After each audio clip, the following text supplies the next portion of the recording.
Hey math fans. Test 8 lesson 5. Get your swords ready and let's go. So today we're going to determine value from a scale, which is another way of saying we're going to balance some equations, which is algebra.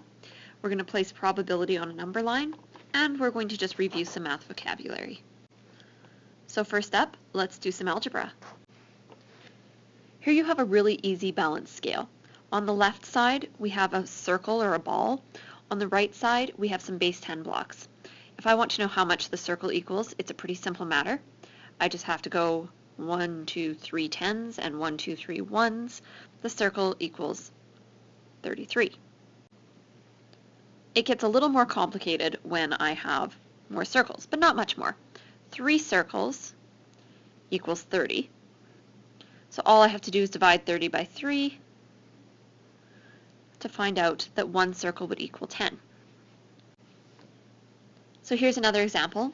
I have 3 circles, and they are equal to 100, 200, 300, 33. So if I just divide the 333 up by my 3 circles, I find out that 1 circle must be worth 111. Now that's as far as we're going to go in grade 6, but just for your interest's sake, the way this works in algebra is I would just replace the circle with a variable. So I would say 3x equals 333, which would tell me that x equals 111. And you'll probably see that coming up next year or the year after. The important thing to remember is it's just like the balance scale. You're just looking at what's on one side, what's on the other side, and dividing. So next up, let's figure out how to place probability on a number line. So just a reminder that probability is the probability of an event happening is the number of ways it can happen over the total number of outcomes. So for example, if you throw a die, there's 6 possible outcomes if it's a regular die. 1, 2, 3, 4, 5, 6. So the probability is 1, which is one way it could happen. One way it could happen out of 6, the total ways it could happen. Here's a better explanation of it. The chances of rolling a 4, number of ways it can happen 1. There's only one face with a 4. Total number of outcomes 6, so the probability is 1 out of 6. If you have 5 marbles in a bag, 4 are blue and 1 is red. The probability of getting a blue marble, the number of ways it can happen, 4, because there are 4 different blue marbles. There's 4 different ways you could pick one. The total number of outcomes is 5, because there are 5 marbles in total. So the probability is 4 out of 5, and they've converted it to a decimal for you, 0.8, which would be 80%. Pretty good odds. So probability is always going to be a number in between 0 and 1. Okay, so here we have a number line. It's in between 0 and 1. That's why we always write it as a fraction or a decimal or a percentage, because it's always in between 0 and 1. If the probability of something happening is 1, then it's certain. If the probability of it happening is 0, it's impossible. Everything goes in between. So if I'm going to put it on a line here, my likely event, the 4 and 5 blue marbles, is going to go up here close to 1. If it's an even chance, getting heads or tails on a coin toss, it's going to go right in the middle. And if it's unlikely, it's going to go closer to 0. So for example, the die, when you have a 1 in 6 chance. Remember, it says probability is just a guide.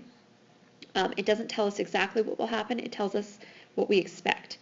Heads have a 1/2 chance, so we would expect 50 heads, but when you throw a coin 100 times, you might get 48 or 55 or anything.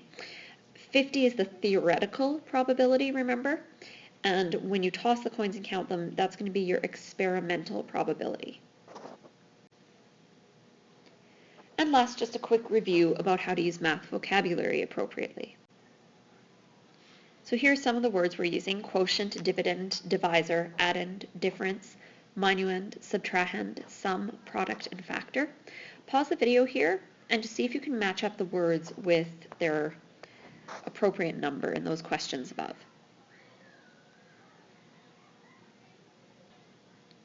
So if I start with the addition question, 5 and 5 are the addends, and they give you the sum, 10.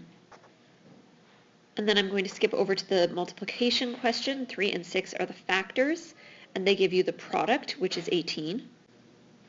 Those two are pretty easy. The other two are the ones that sometimes give trouble. So on 16 minus 9 equals 7, 16 is the minuend, 9 is the subtrahend, and 7 is the difference. It might help you to remember that the subtrahend is the number you're subtracting.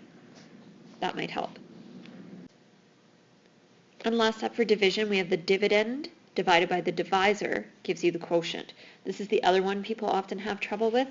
I'm actually not even sure how to tell you to remember it. Just maybe something with the word end. It's the bigger number, so it's the one you end with. Not sure, you're just going to have to remember that one, unfortunately. So these two are usually pretty easy, but these guys you really need to remember. We had some issues with those, I'm sure, last time we worked with them. So that's just a quick review, just a couple words that you need to know.